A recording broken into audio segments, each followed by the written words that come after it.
Hey everyone, it's Lisa here, owner and founder of Dare Dreamers Coaching and Wild Thing Expeditions.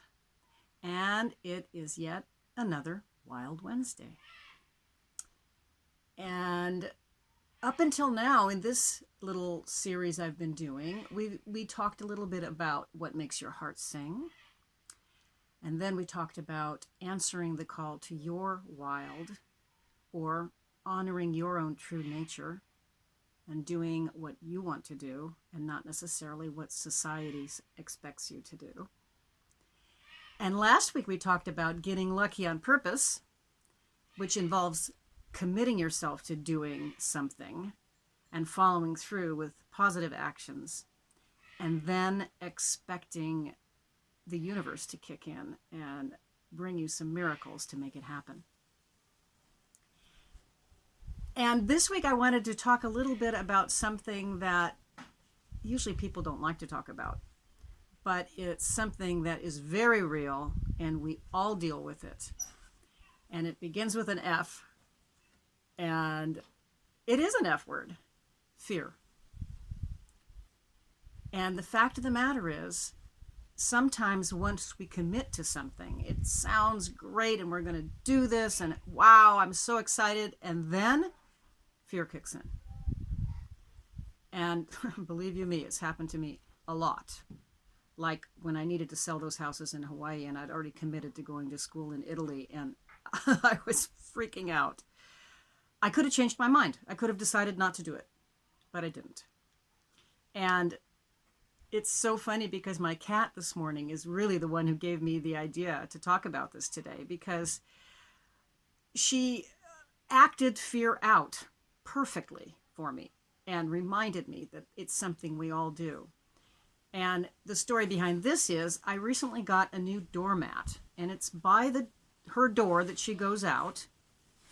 And whenever I'm in the kitchen, she has to ask me to open the door to let her out. She has a cat door, but she has me very well trained. So whenever I open this door, she trots over and is ready to go out. And then, oh my God, it's a new doormat. Danger. I have no idea why this doormat is so dangerous. But she freezes. And then she very cautiously reaches her little paw out and taps it and jumps back. And then she decides she's going to go anyway. And I have to admit, I do this. As she's stepping onto the rug, I say, boo, really quietly. And she jumps about a foot into the air and runs outside. And it made me laugh. And it makes me laugh every time. And this is what I hope to accomplish today, that we can begin to laugh at ourselves. Because the reality is, this is a very real thing. All of us are hardwired to stay safe. We're born with this automatic system in us that keeps us safe. And in the caveman days, it was a really good thing because you always had to be alert. There could be danger at any corner, and anything new and different was a danger signal. And neuroscience has proven that this is what they call the reptilian brain, or your built-in protection system, I'll call it. And what happens is anytime you decide to do something new or different, this automatic system will kick in and oftentimes will stop you in your tracks. How often does that happen when you make a decision and then you get afraid? You're afraid. Fear kicks in. And you stop.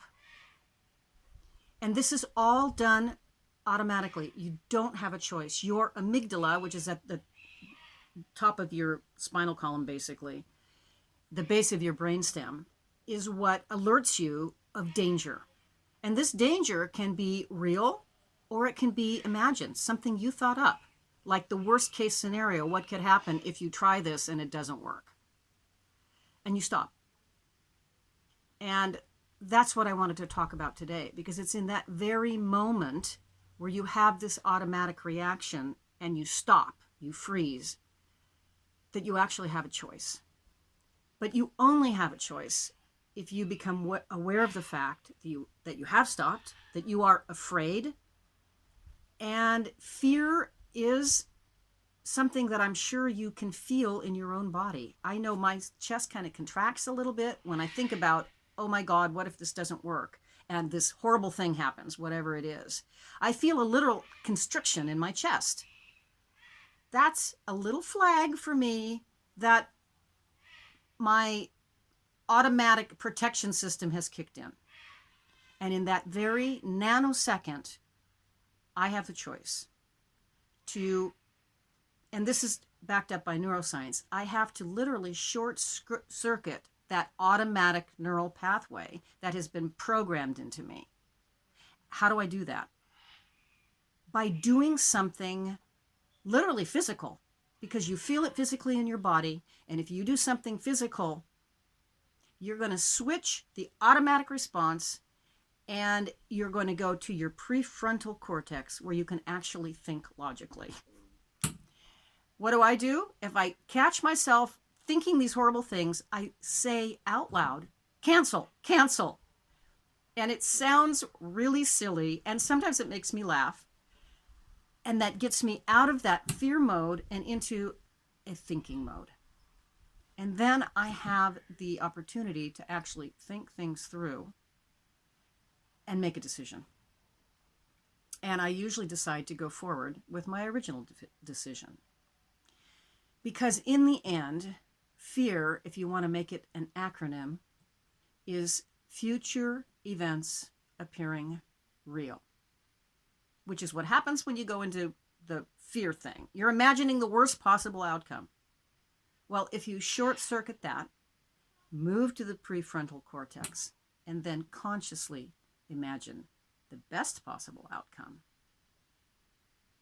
you're going to dump dopamine into your system, which it feels really good, and you are then motivated to go ahead and do it anyway. And usually you succeed. And I've worked this system with many of my clients, and what I encourage them to do and what I encourage you to do is come up with your own short circuit, whatever that is for you. One of my clients actually literally made a magic wand. And when she finds herself doing that, she waves it around and says, away with you, negative thought. And people in her office have started to come in there and say, can I borrow your wand?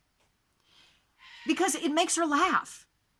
And I literally dare you to be negative when you're laughing. It's really hard to do.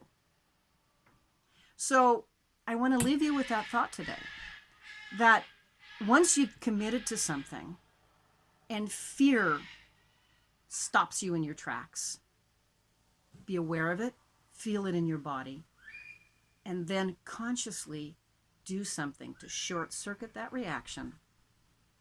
Imagine the best possible outcome and keep moving towards your dreams. So please share with me below what you dream up. I really want to hear, I want some new ideas to share with my clients. What will you do when you feel fear kicking in to keep you on the positive forward movement to make your dreams come true? Thanks for sharing as always, and I will be back next Wild Wednesday.